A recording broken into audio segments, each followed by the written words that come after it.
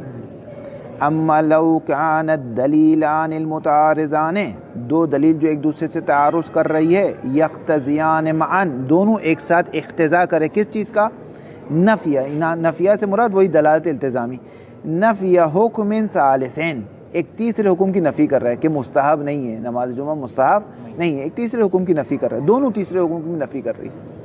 فحل مقتضى تساقطهما، تو ان دونوں کے تساقط کرنے کا اقتضا آیا یہ نکلتا ہے عدم حجیتهما فی نفی ثالث، کہ تیسرے حکم کی بھی نفی کر دو کہ بھائی جب مطابقی گئی تو التزامی تو اس کے وجود میں، بعض افراد کہتے ہیں جو وجود میں اس کی محتاج ہو تو بقا میں بھی طریقے اولا ہوتے ہیں، لیکن یہ دلیل صحیح نہیں ہے۔ مثال کے طور پہ تاج محل مزدوروں نے بنا لیا، تاج محل اپنے بنانے میں اس مزدوروں کا محتاج تھا، لیکن اپنی بقا میں اس کا محتاج نہیں، مزدور سارے مر گئے، کھپ گئے، وہ تاج محل ابھی تک باقی ہے۔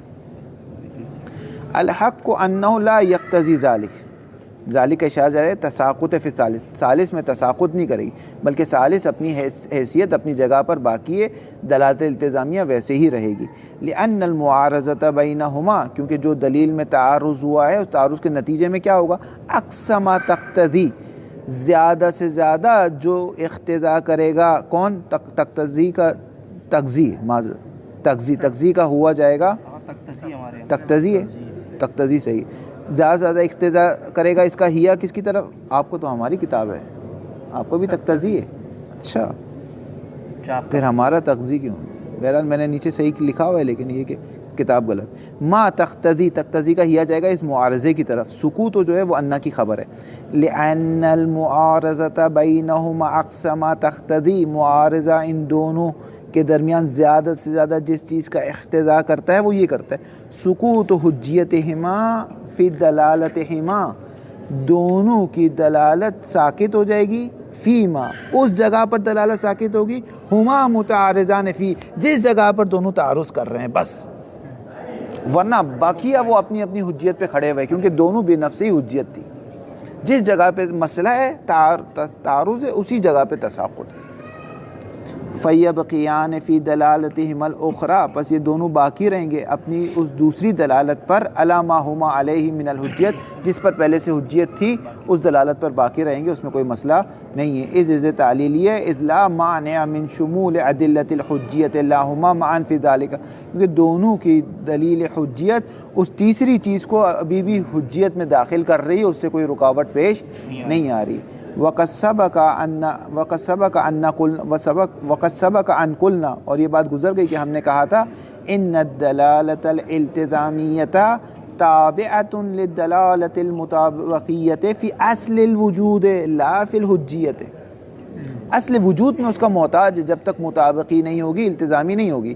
دلالت التزامی اور تضمنی اصل وجود میں مطابقی کی محتاج ہے، لیکن دلالت التزامی بقا اور حجیت میں اس کی محتاج نہیں ہے۔ فلا مانع من ان یکون الدلیل حجۃ فی دلالتہ الالتزامیۃ، کوئی معنی نہیں کہ دلالت التزامیہ میں حجت ہو مع وجود المانع عن حجیتہ فی دلالت المطابقیۃ، لیکن مطابقی میں حجت نہیں ہے، معنی کی رکاوٹ کی وجہ سے۔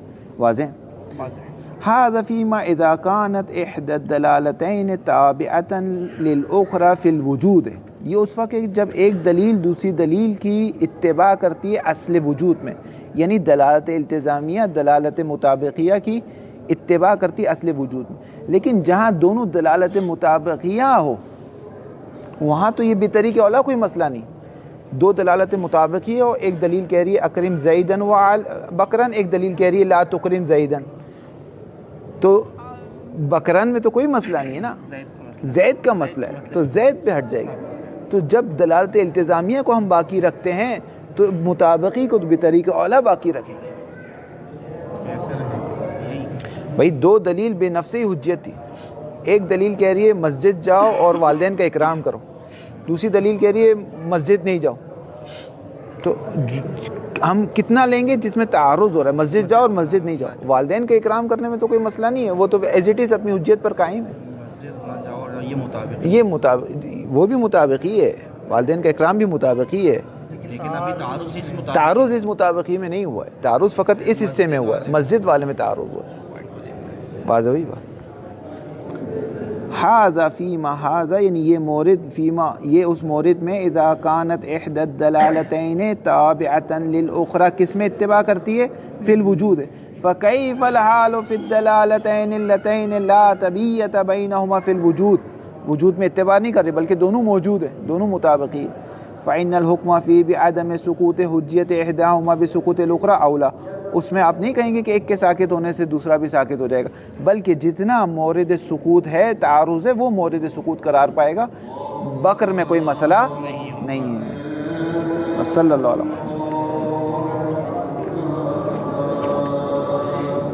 اگر یہ عطف کا ادھر حکم اشتراک نہیں ہوگا، ادھر حکم اشتراک